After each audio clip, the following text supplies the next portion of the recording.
ఇక మరో అంశం, తెలంగాణ తల్లి ఆక్రోశం. రేవంత్ మంచోడు కాదు ముంచెటోడు. బతుకుదెరువైన షాపులను కూలగొట్టిండు, సామాన్లను తీసుకునే టైం కూడా ఇయ్యలే. కేపీహెచ్పీ కాలనీలో ఫుట్పాత్ ఆక్రమణల తొలగింపులో బాధితురాలు జయమ్మ ఆవేదన. కేసీఆరే రావాలి, న్యాయమే చేయాలి అని వేడుకోలు.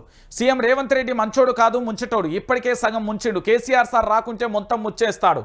కేసీఆర్ ఉన్నప్పుడే పేదల బతుకులు బాగుండే, మళ్ళా కేసీఆరే రావాలి, మాకు న్యాయం జరగాలి, న్యాయం చేయాలి అంటూ బాధితురాలు జయమ్మ ఆవేదన వ్యక్తం చేస్తుంది. ఇక్కడ చూడు, హైదరాబాద్ కేపీహెచ్పీ కాలనీలో ఫుట్పాత్లపై చిరు వ్యాపారుల దుకాణాలు అధికారులు కూలుస్తుండడంపై ఆవేదన వ్యక్తం చేస్తుంది జయమ్మ. జయమ్మ ఏమంటున్నది అంటే, దాదాపుగా కొన్ని సంవత్సరాలుగా తన జీవితకాలం మొత్తం కూడా అక్కడే షాప్ పెట్టుకొని బతుకుతున్నదట.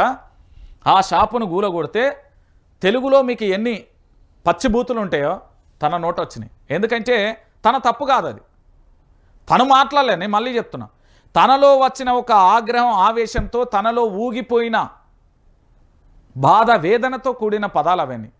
నిన్న జయమ్మ కన్నీటి రోదన తెలంగాణ రాష్ట్ర వ్యాప్తంగా రచ్చరచ్చగా మారింది. ఇక గింతే ఉంటుంది. తెలంగాణ రాష్ట్రంలో రేవంత్ రెడ్డి ముంచెటోడు, మంచోడు కాదు ముంచెటోడు అని డైరెక్ట్ స్టేట్మెంట్ గంతే అయిపోతుంది. ముఖ్యమంత్రి గారా లేకపోతే ఇంకెవరైనా అనే పరిపాలన సక్క చేస్తే ఇవ్వడేమన్నాడు, పరిపాలన సక్క చేయకపోతే ఇక గిట్లనే ఉంటుంది. ఏముంటుంది చెప్పురి, అయిపోయి ఇంకేముంటుందాడా. ఇక రాహుల్కు రామ్ అయిపోయింది. ఆయన నాయకత్వ పటిమపై మిత్రపక్షాలలో సడలైన నమ్మకం. హర్యానా మహారాష్ట్ర ఫలితాలలో కూటమి కుదింపు. ముదిరిన నాయకత్వ వివాదం. మమతకు జై కొడుతున్న నేతలు, ఆమె వైపే అఖిలేష్, పవార్, ఉద్ధవ్. ఇక తాజాగా జై కొట్టిన లాలు తేజస్వి. కూటమిలో లేకున్న తృణమూల్ అధినేత్రికి మద్దతు తెలిపిన వైసీపీ అంటూ కూడా చెప్పిన పరిస్థితి కనబడుతుంది. ఇక రాహుల్ గాంధీ గురించి మనం పెద్దగా చెప్పాల్సిన అవసరం లేదు.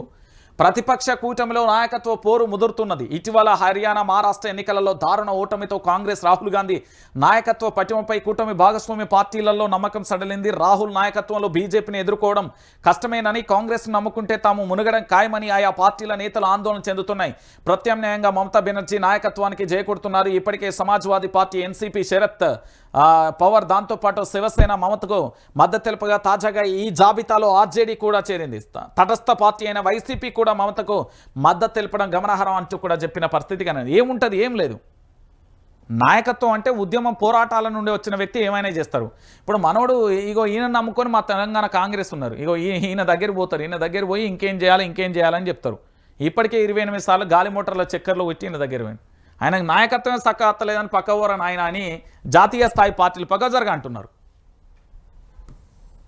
దానికి సంబంధించి అంత జరుగుతూ ఉంటే కూడా లేని పరిస్థితి కనబడుతుంది. ఇక దాంతోపాటుగా ఇంకొక విషయం ఏంటంటే, వీళ్ళు మళ్ళొక అంశాన్ని తెస్తారట. మండలానికి 5 ఎంపీటీసీలు. ఈ అసెంబ్లీ సెషన్లో చట్ట సవరణ తప్పనిసరి చేసేలా సర్కారు యోచన. రాజకీయ పాలన ఇబ్బందులకు చెక్కు. 22 మండలాలలో 5 కన్నా తక్కువ మంది. బీఆర్ఎస్ హయాంలో ఇష్టానుసారంగా మండలాల ఏర్పాటు, అశాస్త్రీయ నిర్ణయాలతో ఇబ్బందులు, గత తప్పిదాలను సవరిస్తున్న కాంగ్రెస్ ప్రభుత్వం అంటూ కూడా చెప్పిన పరిస్థితి కనబడుతుంది. మొత్తానికి రాష్ట్ర వ్యాప్తంగా 540 గ్రామీణ మండలాలు ఉండగా కాంగ్రెస్ అధికారంలోకి వచ్చిన తర్వాత మరో 3 నుంచి 4 మండలాలను ఏర్పాటు చేసింది. వాళ్ళకు అనుకూలంగా మార్చింది. అది మాత్రం తప్పు కాదట, వీళ్ళు మారుస్తే మాత్రం తప్పట. ఇక్కడ విషయం ఏంది అంటే, ఉన్న సర్పంచ్లకే జీతాలు సక్కలేవు, వీళ్ళు మళ్ళీ ఇంకో పెద్ద కథ పెడుతున్నారు. అంటే ఒక్కసారి మీరు ఆలోచించురు. ఇక్కడ ఉన్న జీతాలే సక్కలేవురా నాయన అంటే ఇంకేదో చేస్తున్న పరిస్థితి కనబడుతుంది. ఇక వీళ్ళని పట్టుకొని మనం ముచ్చటే చెప్పాలి.